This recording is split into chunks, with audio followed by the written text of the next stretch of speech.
Putusan pemisahan pemilu nasional dan daerah sudah diketok palu. Mahkamah Konstitusi mengatur pelaksanaan pemilu daerah harus diberi jeda 2 sampai 2,5 tahun setelah tahapan pemilu nasional rampung. DPR dan pemerintah pun didesak untuk segera mendesain perbaikan undang-undang pemilu untuk mengakomodir putusan MK yang bersifat final dan mengikat ini. Selengkapnya dalam segmen ulasan Istana bersama jurnalis Kompas TV Cindy Permadi.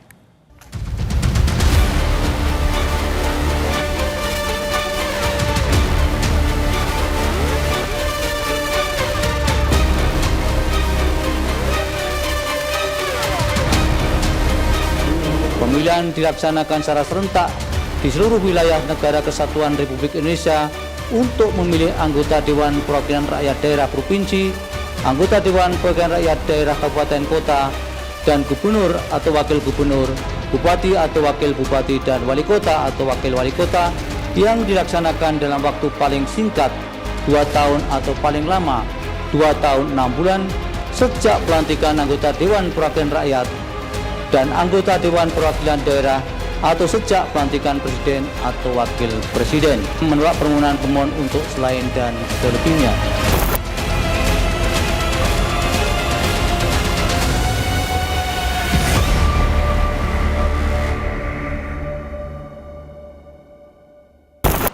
Berbeda dengan 2024 lalu, pada 2029 pemilu 5 kotak tak lagi berlaku. Mahkamah Konstitusi memutuskan pemilu yang konstitusional adalah dengan memisahkan pemilu nasional, pemilihan DPD, DPR, Presiden, Wakil Presiden, dengan pemilu daerah, DPRD, Gubernur, Bupati, Wali Kota, dengan jeda 2 sampai 2,5 tahun. Dengan putusan ini, maka sorotan tak lagi hanya tertuju pada kotak suara, tapi juga pada langkah cepat DPR dan pemerintah. Bagaimana komitmen para pembuat undang-undang ini dalam menata ulang kalender politiknya? Saya, Cindy Permadi, inilah ulasan Istana. Setidaknya ada 3 pertimbangan Mahkamah Konstitusi dalam mengabulkan permohonan Perludem untuk sebagian. Terkait uji materi pasal 167 ayat 3 Undang-Undang Nomor 7 Tahun 2017 tentang Pemilu dan pasal 201 ayat 7 Undang-Undang Nomor 10 Tahun 2016 tentang Pilkada. Dalam pertimbangan hukumnya, MK menilai pelaksanaan pemilu 5 kotak yang berdekatan menyebabkan penumpukan beban kerja penyelenggara pemilu yang mengancam kualitas penyelenggaraannya. Selanjutnya, MK pun mengatakan pemilu nasional dan daerah yang dilaksanakan dalam rentang waktu kurang dari 1 tahun berimplikasi pada kemampuan partai politik untuk menyiapkan kadernya. Hal ini bisa menyebabkan pelemahan kelembagaan parpol. Selain itu, pemilu model 5 kotak berdasarkan pengalaman di TPS membuktikan justru memecah fokus pemilih. Pemilu nasional yang berhimpitan dengan pilkada pun dinilai membuat masalah pembangunan daerah justru tak tersentuh karena tenggelam di tengah isu nasional. Pemilihan dilaksanakan secara serentak di seluruh wilayah Negara Kesatuan Republik Indonesia untuk memilih anggota Dewan Perwakilan Rakyat Daerah Provinsi, anggota Dewan Perwakilan Rakyat Daerah Kabupaten Kota, dan Gubernur atau Wakil Gubernur, Bupati atau Wakil Bupati, dan Wali Kota atau Wakil Wali Kota yang dilaksanakan dalam waktu paling singkat 2 tahun atau paling lama 2 tahun 6 bulan sejak pelantikan anggota Dewan Perwakilan Rakyat dan anggota Dewan Perwakilan Daerah atau sejak pelantikan Presiden atau Wakil Presiden. Menolak permohonan pemohon untuk selain dan selebihnya. Demikian diputus dalam rapat perusutan hakim oleh 9 hakim konstitusi.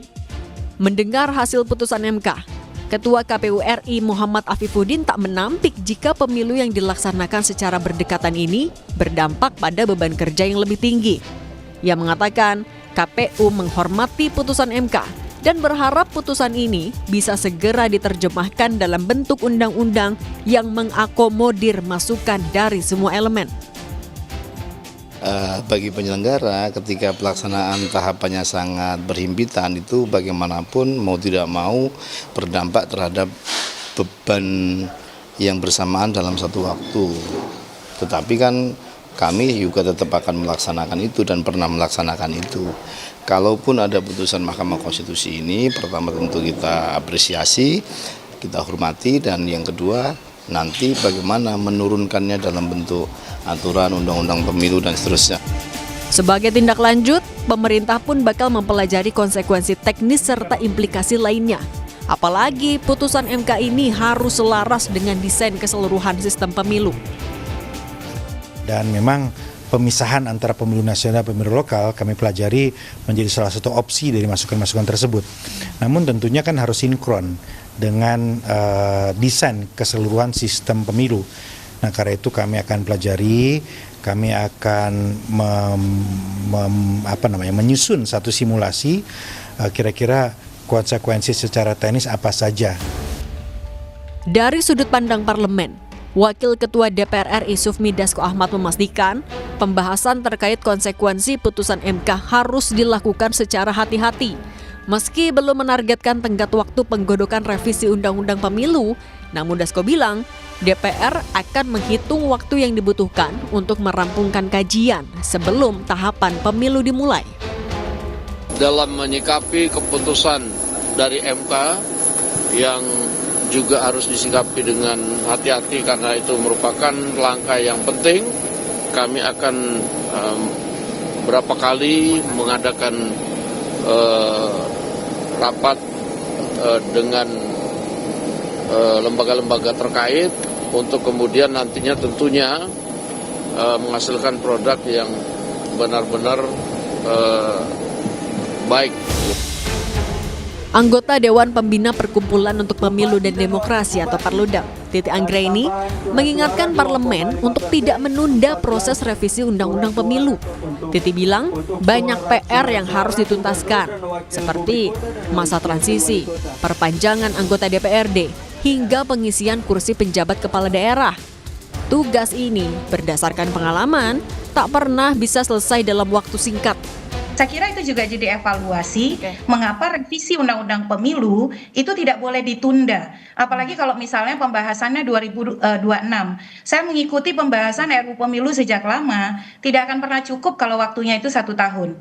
Apalagi nanti pasca putusan 135 ini yang akan menjadi perdebatan itu pasti soal misalnya mengatur masa transisi, perpanjangan anggota DPRD, lalu pengisian penjabat. Pengisian penjabat itu tidak boleh diberikan cek kosong hanya kepada presiden atau eksekutif.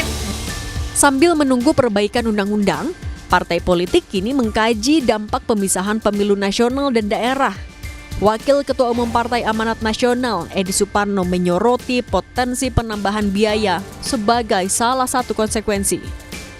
Kita akan saat ini tengah melakukan kajian, ya. Misalkan salah satu kajiannya adalah jika memang dilaksanakan pilkada bersama-sama dengan pemilu di daerah itu tahun 2031, ya, 2 tahun setelah pemilu legislatif nasional, kira-kira nanti hasil kursi yang nanti dijadikan dasar perhitungan untuk pilkada itu kursi dari hasil pemilu kapan, ya, daerahnya. Ya, apakah tahun 2031 juga, artinya harus ada pembedaan lagi.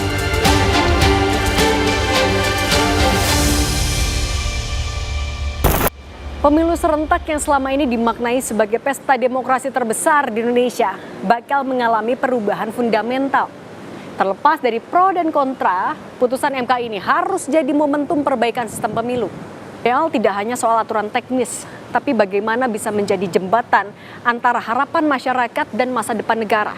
Kualitas demokrasi tak hanya diukur dari seberapa sering orang mencoblos atau dicoblos, tapi seberapa kuat integritas dijaga. Luber jurdil tidak boleh hanya sekedar jadi jargon yang diucapkan tiap kampanye atau pemilu. Asas ini harus jadi pengalaman nyata bagi semua warga negara yang memilih dengan yakin dan percaya. Cindy Permadi, Roy Ilman, Kompas TV, Jakarta.